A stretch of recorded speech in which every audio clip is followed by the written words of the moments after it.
monarch of the subterranean, legendary lethal lyricist, the master craftsman, Percee P, y'all. And you're listening to Breaking Records Radio. Boom. Hey yo, it's your boy Monster Man Rocco. It's your boy Swagger Rock. This is Snack the Ripper.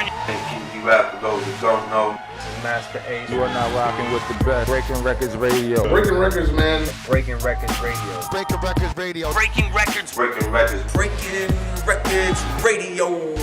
Let's go. Breaking Records Radio. Breaking Records Radio. Breaking Records, man. Radio is like the place to be. I don't know. Fuck strange music, dude. Undermining that knowing about, I ain't know about you, and then, all right, let me put this on the hashtag with DJ Shadow sample, let the homicides begin to hit the album, Napalm Brain, Scatterbrain, his song introducing. So I put it there, so you know that song, oh, that's Percee P, well, I didn't know that, that's what Let the Homicides Begin. Okay, look, let's Let the Homicides Begin right here, we can't feel like, I've been listening to this song, I ain't know what it, what it looked like, but I put it all there. So now it's like, people ain't got no excuses now, not to know now. We're in this era where everything is right there and that right in your face. You know, you might have missed the years when it just came out, but you know where to find now. So you just gotta just go search everything you see. There's a link somewhere. Or somebody's trying to sell it on eBay or something, you know what I'm saying? Yeah. You might have to go that route. But yeah, it's there. I'm trying to connect. You know what I'm saying? Yeah, man, and like one thing I did want to ask about too with the Back to the Grill joint before we completely go off of it. One thing I always wondered about, because Live at the Barbecue is a Main Source song, and I asked K Cut a Main Source about this when I interviewed him, and he didn't have the answer. He said you'd have to ask. He said I would have to ask Large Pro. But I always wondered why Live at the Barbecue, that was a Main Source joint, but then MC Search came out with Back to the Grill. And it had like Nas and shit on it, and it almost seemed like it was like the part 2 of the Main Source song, but yet it was, you know what I mean? Yeah. Yet it was a completely different other song. But you mentioned that. I don't know. I don't really know, but what you gonna say? I'm sorry, cutting you off. Sorry, I was just gonna say like, did that idea for Back to the Grill kind of form like when you guys were in the studio with him? Because Akinelli originally, because Akinelli was on the original Live at the Barbecue. Yeah. Well, I don't know. All I know is that the initial call was about, I need some people on the hook. Yeah. Because I was already with them. I need some people on the hook. Could y'all come down, John King, put his hook with a song called Here It Comes, remix. Yeah. And T-Ray producing. And T-Ray produced the Back to the Grill as well. So it's like, I need y'all for the hook. And we just went down there and dropped it. But while we did it, he was like, yo, why y'all drop a bomb on this beat, which was Back to the Grill. He pulled it up. And we just dropped because we were there. He was working on this album. We already knew Search from third base. Like, yo, it's just another chance to get out there. You know what I'm saying? Yeah. So, all right, let's do it. I did it. Just turned into that. But I wish that would have been out. That could have been a song I could have added to the playlist. Yeah, definitely. You know what I'm saying? Like, did he have the hook on?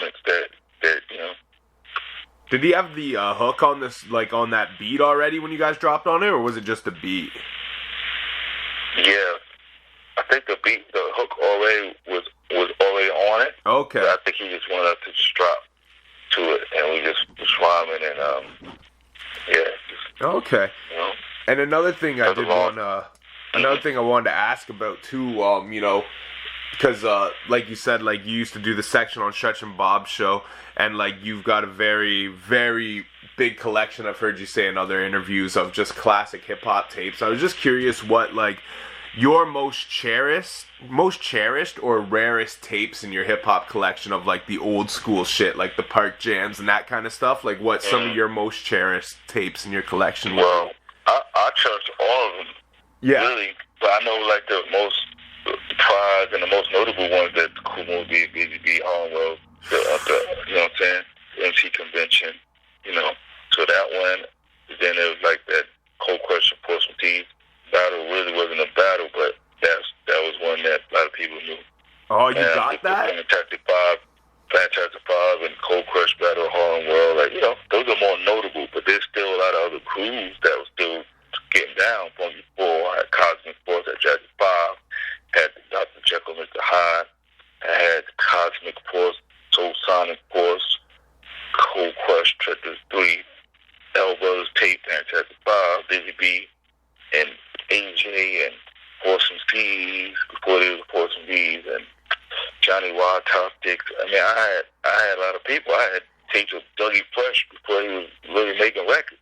Wow. He was rhyming with Kid West, and Rob Bass, rhyming in like Chill Will House, Barry V House, and Tito from Philly 4 coming over there rhyming, Most Crew, and MC Rob Bass style on a cat named Holiday and Lincoln Project. I had Crash Crew tapes, and like I had tapes. I was a fan. That's all we had back then. So I was like a fan. Like, yo, I got tape. I got this tape. I might meet somebody who had a tape I ain't have. Let me get that. Give me Schoonie G rhyming with Churches 3 at the Teacher Connection. Word. Let me get that. Harlemwell. Let me get that. I give you this. Like, you know, I built my collection like that. So that was like what I had. And then besides stuff off the radio, taping with some magic, they might have played, oh shit, OG rhyming with Tila Rock off of My Melody. You know what I'm saying? Yeah. I kick that and add that to like whatever I had and stuff like that. So that's what it was like back then. You recorded stuff and cherished it. Oh, did you hear it last night? They played for the first time. Here it comes. Here we go. Run DMC. You heard that? Yeah, I heard that too. I got this. I got the whole thing. Let me get a copy. Like that, you know? Wow. So that's how it was. You just recorded off the radio. I might have been listening to Red Alert. You might have been taping Mix and Magic, or vice versa. Or you went back and forth. Like, I'm taping here. If they playing something I really like, I'm going to switch it over real quick. Listen, I'm taping this song. Then I'll cue it up and see who's playing a better song. I'm going to tape this song. That's how it was. Then you went to school with a Walkman, listen to it. Yo, I got a dope tape I made.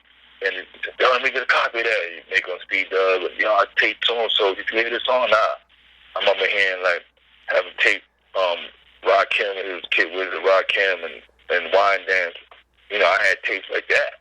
I gave that to like cats, like T-Ray, my whole collection way back.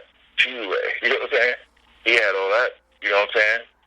Kid Wizard, Rakim. Now with him, Rakim, everybody knows that I had tapes like that. I had Biz Monkey rhyming with Rakim. Wow. Like, yeah, house party. I'm talking about house parties. It's like getting on. Yeah, I had tapes like that. Yep. That's crazy. So I was just a fan, and then 201. I was hanging with KG, like I said, KG, almighty KG from the Cold Question to take me around. Cuz me and my man Denique getting us. We went to a school called 201 in Harlem,